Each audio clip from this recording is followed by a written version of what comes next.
on to my favorite segment. Pop Culture Rumble.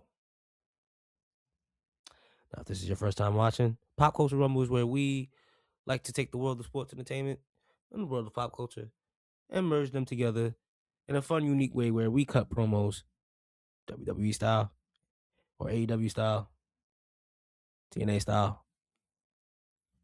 Might even do a little AAA, whatever. But here we like to call out people on their foolery. What was the word you used earlier? Kerfuffle. Kerfluffle. The malarkey. We like to call to the ring and basically, give them what they're deserving. Whether it be a couple stunners, a couple pedigrees through some thumbtacks, pop a powerbomb through the announcer's table, the third announcer's table. And it's all done in fun sometimes. You want to go first? Or should I go first? You choose, man. I'm going to go first. And it's actually going to be a continuation conversation. You'll see where I'm going.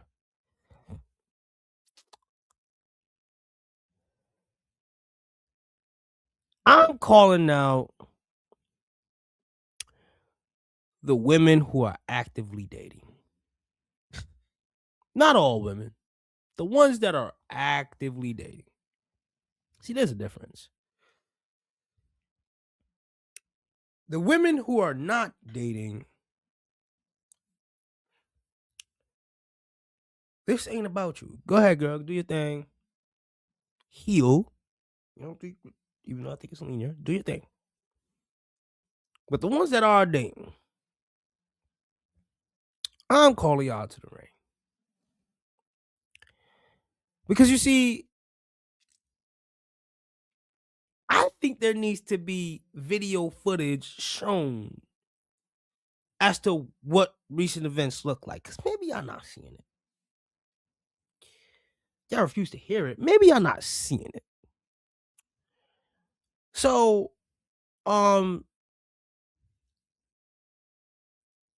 again, this isn't specific to a certain incident. This is just a thought.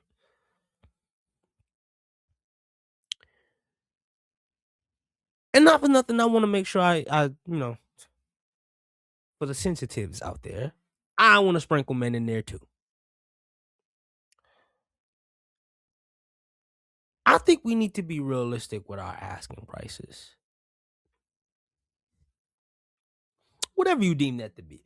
Asking prices, whether it's actual money, actual demands, we got to be realistic with our asking prices. See, one might look at me and say I might not be the most attractive. That would be a lie, but I'm just going to use that as an example. They would tell me to date within my tax bracket, not just with money, just appearance. Cool, fine, I get it. But if we're going to do that for one side, don't you think it's fair we do that for the other, since that's what we're pushing for, equality? Oh. Is it equality really we asking for?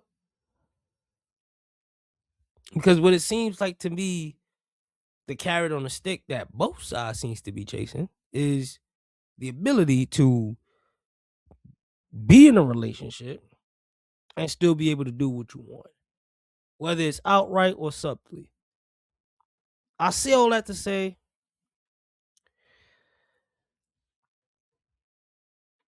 ladies, understand, right? If you're not even gonna change your asking price, pay attention to the ranges in which the prices are. Meaning, if you're asking for something that you can't necessarily give, probably shouldn't be asking for it. And I want to sprinkle men into that too.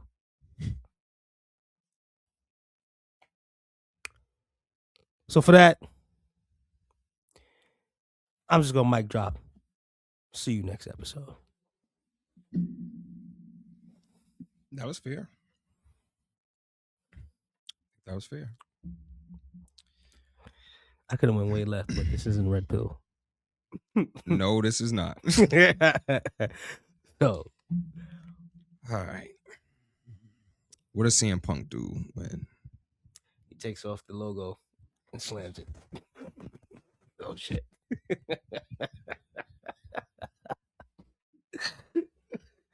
Oh, I might have fucked up now.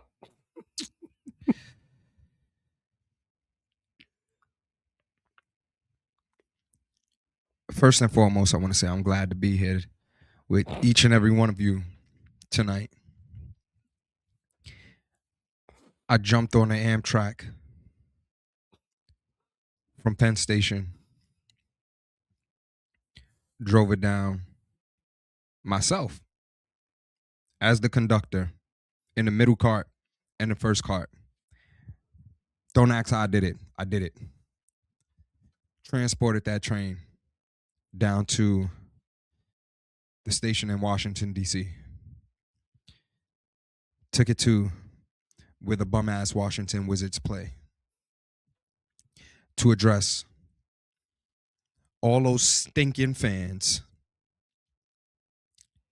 in that arena who opened up their cheeseburger 12-inch glizzy nacho cheese nachos that's been sitting under their chair the entire venue, the entire show. And I know it's DC, so I know before y'all got to the venue, y'all was eating fries and mumbo sauce. So all you fans who decided to boo and make the moment about you during John Cena's last match. This is John Cena's last match on a Saturday night main event. Not a WrestleMania. And no matter what the fuck they said, them tickets. Oh, this is national television. I can't curse. No, screw that. Braun Breaker did it. No matter what the hell they said them tickets were, it wasn't a WrestleMania in Vegas where you had to travel. It wasn't a WrestleMania in Miami where you had to travel. It wasn't a Royal Rumble in Saudi Arabia. It wasn't a cash grab as it could have been a cash grab. And Fair. You fans got to see one of the greatest of all time retire on a Saturday show like it was Velocity. Definitely puts placenta like that. And booed. As if you run this show. You don't run anything. You come here, you pay these hiked up prices, watching the same show that I'm watching, but because you want to be in the hype in the conversation, you want to be a part of the trending conversation. Every week, Monday Night Raw is trending. Number one, it's easy for you to get in on a conversation and say some shit that you really don't mean or know or repost some shit because of who it is that you're watching, cut up their clips on YouTube and do whatever it is that they do.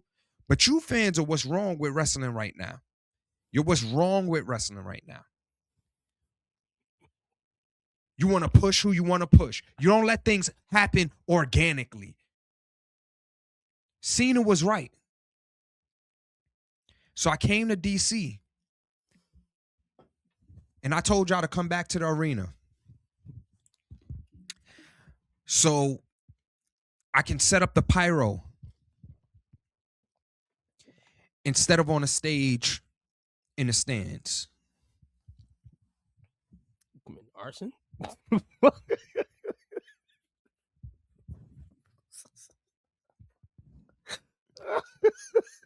And I call Eugene back to the WWE to take on the role of pyrotechnics. And whatever happens, happens.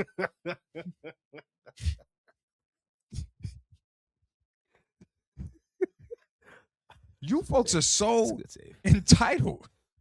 You guys are so entitled, and it is really starting to get to me because I love wrestling, and I think I'm smarter than a lot of people who's watching this shit, giving their opinion on it with a realistic perspective of wrestling. It's his final match. What did y'all expect? They're mad at him. Some people are mad that he lost his last match. That's how you go out in wrestling. That's the rules of the game. I don't care what they did in AEW with Sting. That's how you go out. Undertaker went out because Vince McMahon squandered his shit. He didn't have to tap. Bro, He never. it's how he wanted to go out. If that was his wish and that's what he wanted, and he said it in the interview, that's what he wanted. What the fuck do we care about what y'all want? Why do we care? That's what John Cena, he tapped out with a smile on his face. Bro, they always say, you know what's the cliche thing that the faces say? They don't matter. They matter. The people matter. Now when the people want to give their pushback, he's given 23 years. I think he's allowed to be selfish on the day that he leaves. Then you got people chanting, take the shorts off after he freaking took his knee pads off. That was crazy. I ain't gonna lie. Pause. A small part of me was like, brother, that's a part of you. Get up, my nigga. You get a wristband, but the jorts, my nigga, if you leave out with the jorts, that means you're saying there's a chance. If he would have went back down to the basic tights that he came out with when he fought for Kurt Angle, I'd have been like, all right, he retired. Do you know how bad his back posture would look if he came out in freaking jeans? Okay, all right. That nigga would have looked like the letter S. That's crazy. That's crazy. How old is he? Like, you ain't even 50 yet, right? With that being said, John, the fact that you had to tell them, I gave you my all, guys, like really with the sincerest look on his face. Like, I'm sorry that I couldn't be enough for y'all in this moment. Nigga, just enjoy the fucking moment with him. Y'all booing. I'm crying on the other end. Y'all booing? I cried too. I saw all spectrums of the coin. Booing is crazy. And once again, think he put a great foot forward. He did the little jump off leg drop thing. How can we be mad at a Cena match when he does that? And then I thought it was so poetic when before he tapped and they did the, the 1, 2, 3 arm down. He held the threes up. Yeah. I ain't gonna lie. That touched me, bro. I was like, yo, is he gonna get up and like F5 the nigga? I mean, not F5, AA him? That would have been a nice, if he would have did that on some like, get one more in. One more after that. To then tap after that, it was just like, I think that's what people are mad at. That part where it's just like, why do that? To then, I mean, once Gunther goes in with the elbows, there's no getting up after that. Yeah. There's no getting up after that. And on top of that, it's Gunther. And I seen a point being made. I'll wrap my point. I'll wrap this up with this. I seen a point being made saying, we love Gunther, but I hope this doesn't turn into him getting go away heat.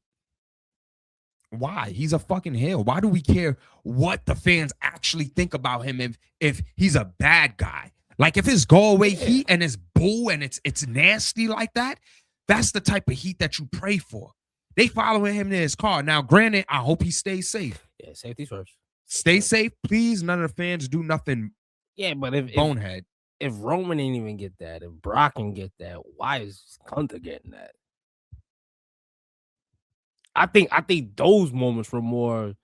I mean, it's Cena's last match, but I think Taker's ain't nobody gonna run up on Brock. But I think when Brock beat Taker, not saying it was like it was a complete shock, but like the feeling afterwards, it's almost kind of similar in the sense of where it's just like, yo, fuck you, bro.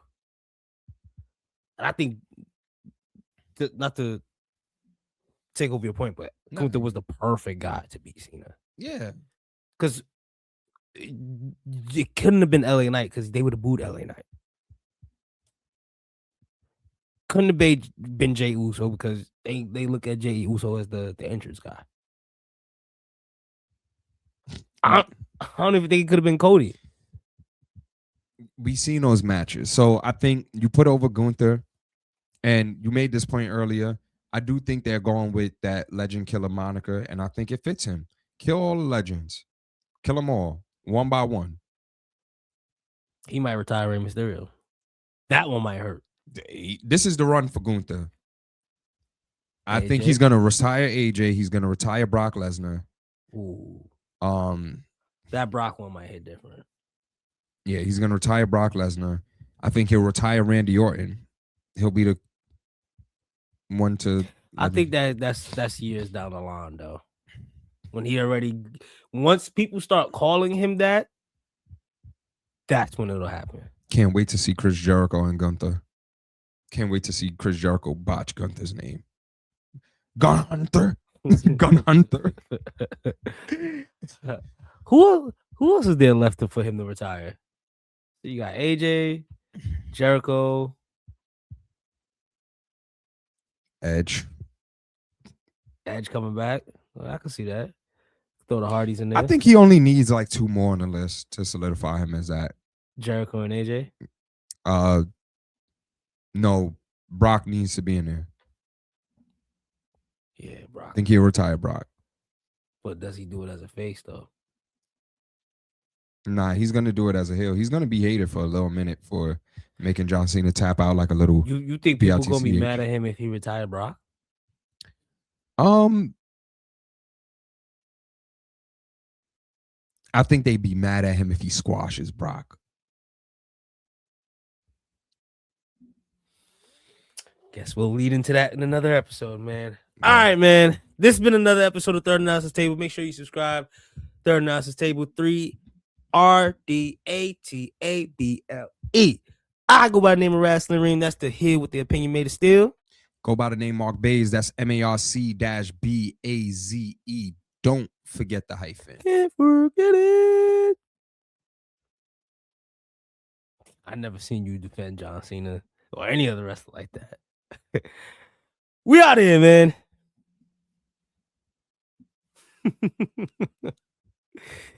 Man, it's sad, y'all. I'm tired of y'all, man. What the fuck? Just shut up and watch wrestling, man. Yeah, that shit was aggravating, bro. Like I said, the nerve, the gall.